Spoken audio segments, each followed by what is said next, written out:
Salut à tous et bienvenue sur votre chaîne Info du Barça. Voici une toute nouvelle vidéo dans laquelle nous allons parler de les dernières infos du Barça. Voici les grands points nous allons développer. Premièrement, le message fort de Koundé avant le Classico. Ensuite, le Barça veut recruter ce défenseur central français. Et, Mercato, le prix de Frenkie de Jong est connu. Et d'autres infos du Barça. Je vous explique tous dans quelques secondes. Donc, restez juste qu'à la fin de la vidéo pour ne rien manquer.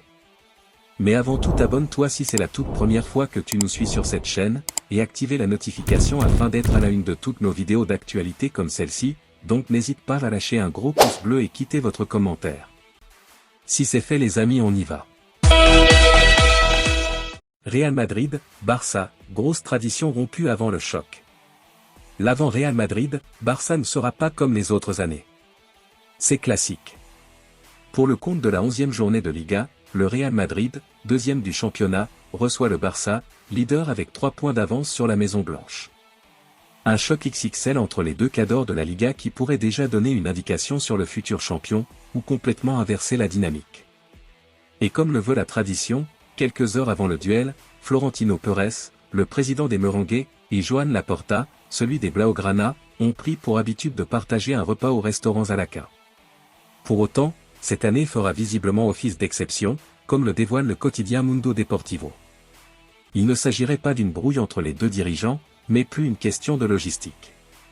Cette fois, les deux hommes vont directement se croiser dans les loges du stade Santiago Bernabéu pour un entretien forcément plus court. Tant que cela n'altère pas le spectacle sur le terrain, personne n'y voit d'objection. L'autre information. Classico, la surprise Gavi. À l'occasion du Classico opposant le FC Barcelone au Real Madrid, Gavi, de retour d'une blessure, espère décrocher une place dans le 11 de départ. Gavi a effectué son retour après 11 mois d'absence lors du match contre Séville. Le milieu de terrain du Barça a reçu des applaudissements des tribunes de Montjuïc quand il a foulé le terrain. Il a ensuite commenté cet événement, le retour contre Séville a été merveilleux. J'attendais ce jour et je ne l'oublierai jamais de ma 6. C'était, un jour, spécial après plusieurs mois et il continuera à être un beau souvenir pour moi, a déclaré Gavi à beIN Sportif. Gavi a également évoqué la période où il n'a pas eu l'occasion de jouer au football, j'ai beaucoup appris parce qu'on valorise davantage les choses. C'est une leçon que je porterai pour le reste de ma 6. La blessure m'a aidé, je suis devenu mature et je pense que je suis devenu une meilleure personne et un meilleur compagnon, a-t-il avoué. Suite à son retour, Gavi a joué la fin du match contre le Bayern Munich comme prévu dans son plan de reprise progressive. Il se sent maintenant prêt et paraît avoir oublié sa blessure au genou. Sur le terrain, je n'y pense pas. Le plus difficile est de retrouver le rythme de la compétition après tant d'absence. J'essaie de récupérer maintenant, a-t-il déclaré. Il s'est même prononcé sur la rencontre du samedi contre le Real Madrid, c'est essentiel. C'est un classico et dans un classico, il faut toujours gagner. La motivation est grande pour nous et pour les supporters. Nous devons gagner et nous sommes prêts, a déclaré Gavi, avant de postuler directement pour une place de titulaire. J'espère participer au match complet, mais j'essaie de revenir petit à petit et je serai bientôt prêt, a-t-il déclaré. Ces propos démontrent la volonté du milieu de terrain du FC Barcelone de regagner sa place et d'aider l'équipe, mais connaissant Flick, il sera difficile de le voir dans le 11 de départ. L'autre information. FC Barcelone, Hansi Flick ne veut pas de la méthode Real Madrid avec les arbitres. Hansi Flick a évoqué l'arbitrage avant le match entre le Real Madrid et le FC Barcelone.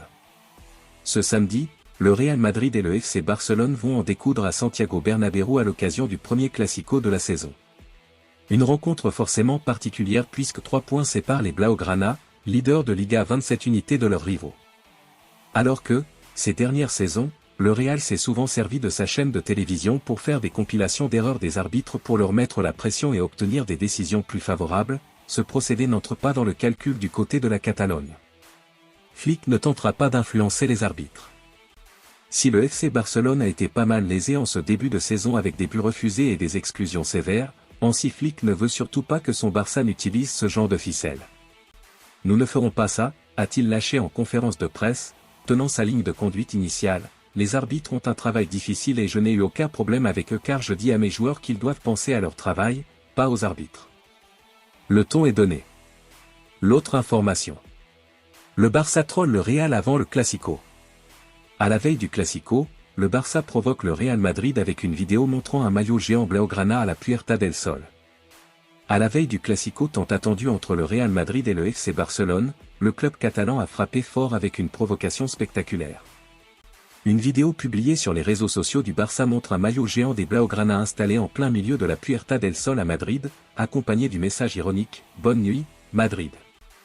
Cette mise en scène audacieuse, réalisée par intelligence artificielle, vise à titiller le rival madrilène et à promouvoir le maillot spécial du FC Barcelone, fruit du partenariat entre le Barça, Spotify et Coldplay. Ce n'est pas la première fois que Joan Laporta, le président barcelonais, utilise la capitale espagnole pour des coups de com' provocateurs. En 2020, en pleine campagne électorale, le patron du FC Barcelone avait fait installer une immense pancarte près du stade Santiago Bernabéu avec le message « Au plaisir de vous revoir ». Ce genre de provocation augmente l'intensité d'un classico déjà chargé de symboles, surtout avec le Barça en tête de la Liga avant le choc. L'autre information. Le Barça veut recruter ce défenseur central français. Loïc Badé est dans le viseur du FC Barcelone pour renforcer sa défense la saison prochaine. Malgré une offre insistante de Stuttgart cet été, Loïc Badé est resté fidèle au Séville, où il a déjà disputé 8 matchs cette saison. D'après Sport, le défenseur central français attire désormais l'attention du FC Barcelone, qui envisage de renforcer son arrière-garde en raison des incertitudes entourant l'avenir de Ronald Araujo. Le vice-champion d'Espagne voit en Badé, valorisé à 20 millions d'euros, un joueur solide et expérimenté en Liga. Le Barça pourrait tenter de le recruter lors de l'intersaison pour sécuriser sa défense. L'autre information. Le message fort de Koundé avant le Classico. Le monde entier attend avec impatience ce Classico entre le FC Barcelone et le Real Madrid. Une rencontre qui peut déjà s'avérer décisive pour la suite de la saison en Liga, premier du classement avec 27 points au compteur dont 3 points d'avance sur son dauphin le Real Madrid, le Barça peut frapper un gros coup en s'imposant face à son éternel rival. Les Catalans devront continuer sur leur lancée et sortir le grand jeu sur la pelouse madrilène, en grande partie sur le plan défensif où il faudra arrêter les attaquants de la Casablanca. En conférence de presse, Jules Koundé s'est exprimé sur Vinicius Junior qui s'impose comme l'arme offensive principale des Merengues. Le Brésilien est au sommet de son art mais ne fait pas peur à Jules Koundé qui sera sur son côté. Peur de Vini? Non, non. Il est évidemment excellent.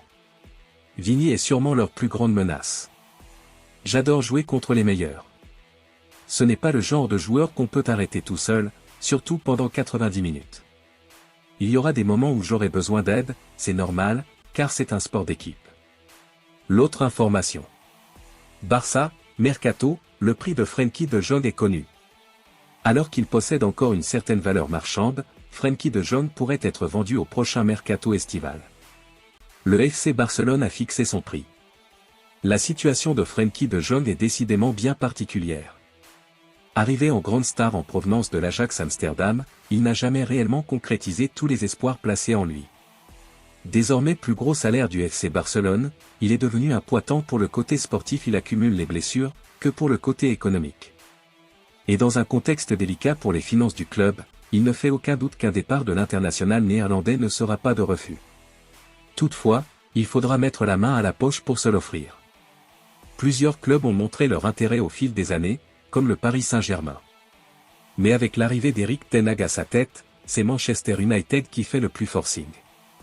Selon les informations de fichage mises en avant par Team Talk, le Barça aurait prévu de vendre Frenkie de Jong au prix de 70 millions d'euros minimum. Les Red Devils devraient passer à l'action mais le joueur, lui, veut à tout prix laisser une meilleure image à Barcelone de son passage au club. Il faudra faire des concessions. L'autre information. Barça, réunion capitale pour le mercato et l'avenir de Yamal. Ces dernières heures, du côté du Barça, une réunion capitale a eu lieu pour l'avenir de Lamine Yamal et le prochain mercato. Réunion au sommet ce jeudi soir. Comme le révèle Mundo Deportivo, le célèbre Jorge Mendes, agent de plusieurs joueurs du Barça dont Lamine Yamal, Alejandro Balde et Ansu Fati, a dîné avec le président Joan Laporta et le directeur sportif d'Eco à Barcelone.